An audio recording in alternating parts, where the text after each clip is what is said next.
We spoke after the Hull game at the Cake-On the other night, and we were talking about not having a game this weekend and whether that would turn out to be a good or a bad thing. How's the week or the weekend been, and how has the elements and the weather affected the preparations for meeting Hull again? It's been difficult, it's been difficult to get anywhere to train. Unfortunately, we're back into the realms of having to train on plastic, which isn't great. But we're thankful that we've got that, and I would have liked to have played Saturday, got to admit. Frustrating watching, but we have to prepare right for Tuesday, and the lads know that they can improve. We watched the video back again during the week of the game, and we were nowhere near as bad as what I thought we were in the first half. If anything, we probably had the lion's share the first half in possession. In fact, we did. We just didn't do anything with it, and they did. They made 3 or 4 good chances and took one of them. And I said it was a disappointing goal for us to concede at the time that we did as well. And then the game goes away from you with a couple of very contentious decisions, an offside goal and a penalty that, if it gets given, it's never a sending off. And we don't get them same penalties to make it 2-1 or to give us a chance to make it 2-1 2 minutes before. So you can probably write the second half off, but we've got a lot to learn from the first half, where ultimately I think the game was lost with the first goal. With the training situation, how much opportunity is there to work on the things that you're perhaps not doing as well as you should, or to try and get back to what you were doing earlier in the season? Well, we still had a chance to do some work on the shape of the team and the patterns of play yesterday, which was good, and the lads took on board what we were trying to do. And hopefully we'll translate that into the game tomorrow. In terms of Hull, obviously it's very unusual to play a team 10 days after you last played them in a league fixture. They've played and won impressively at Portsmouth in the meantime. What have you made of their upturning form? 7 days, isn't it? Not 10. It is 7 days. 7, yeah. You'll have little runs where things go in your favour, and plenty of things have gone in Hull's favour in the last 10 days. No, plenty of things have gone in the favour, and you've seen the 2 own goals that Portsmouth score.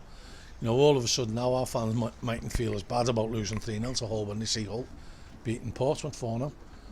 But things go in your favour and things don't, and Portsmouth got a goal disallowed that could have easily been given on Saturday. That would have put them 1-0 ahead. So just these little things you have to ride it out, and when you've got a good side like Hull have and are capable of playing several different ways and playing it well and mixing it up, and got good players and are adding good players to it as well, you've got a chance. And I said from day one I expect Hull would be as one of the top sides in the league, and it's proven to be true. So it was described the other day as just the kind of game that Accrington win. When you've lost a couple and you're playing a top team who are right up there that historically you've performed well in. We've talked about not performing maybe when you're favourites, and maybe the outside expectation is that you'll win the game. Does it work the other way around? I think did I come here 1999, 21 years, 20 going on to 22 years now. I think we've always been capable of winning any game we play. And we'll be certainly believing we can win on Tuesday, and we'll be going out to win the game, and we'll set out a game plan to do that. You need a little bit of luck on the way, and I've said this when we've been winning, I've said it when we've been losing.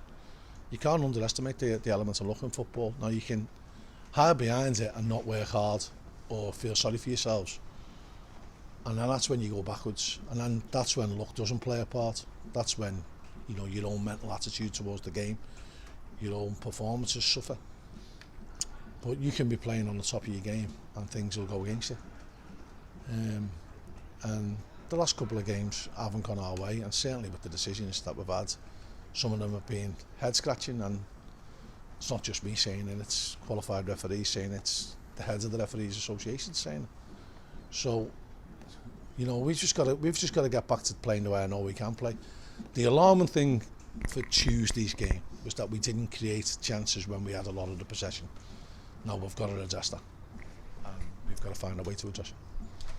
How do you do that? I mean, you talk about 22 years of doing this. This isn't your first rodeo in terms of having this issue. And the other way, you've had times where you've created loads of chances. How do you find that right balance?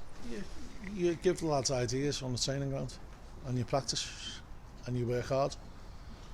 And the first thing we've got to do is we've got to make it uncomfortable for Hull. And that doesn't mean going around kicking people. That means denying them time and space on the ball. It means handling the ball ourselves better. It means being more creative. You know, there's a concept of bravery in football, and people think bravery is throwing yourself into tackles. It's not always the case. You know, bravery is wanting the ball when there's a man up your backside. Bravery is making a mistake and then believing that what you were trying to do was right and doing it again. And being prepared to live with the consequences, but also being prepared to make things happen for yourself and not wait for things to happen and be proactive rather than reactive. And that's what we hope we can do on Tuesday. Is it easier to be brave with no supporters in the stadium? Because if you're brave and you mess it up and there's fans in the stadium, there's that audible sort of groan goes around the place and that might increase the pressure. Or does the atmosphere embolden players? I think that's a chicken and the egg question there. I don't really know the answer to that. When I sit over here, which hopefully them times won't be too far away, there's a section just to my left or to my right there that will moan no matter what you do. So, but thankfully we've got a big base of supporters who kick every ball for us, who will the lads on, who never moan, and they're the ones that empower the team. And you know, I do miss them, and I certainly think Accrington is an awkward place to come to when we've got the Clayton end rocking, and it'll always be that case while the Clayton end are there and the fans are there supporting us. No Cam Burgess because of the 2 yellow cards last time against Hull. What else have you got going on team news wise? I've been trying to get players in. Feel a bit like Terry Wogan, blankety blank at the moment, but we'll carry on. It's part of the game, isn't it? The transfer. It is. It's just, it's hurt me so much the fact that about 4 out the last 5 windows have been really difficult for me. But you've got to keep soldiering on. That's the nature of the game. Is it more difficult in this window because of the way the season's panning out? The fact that clubs might think they need more players because of the number of games that are being played in this period of time? I don't know. It's just, it's quite an enigma for me that the higher up we go, the ranks, the harder it is to get players to come. I can't understand that. It was easier to get players when we were bottom of League 2. Fathom that out, answer that one. Do you think it's a facilities thing, a reputation thing? You look like a small fish in a big pond now. The facilities were worse when we were bottom of League 2, believe me. So I don't know. Don't know what the reason is.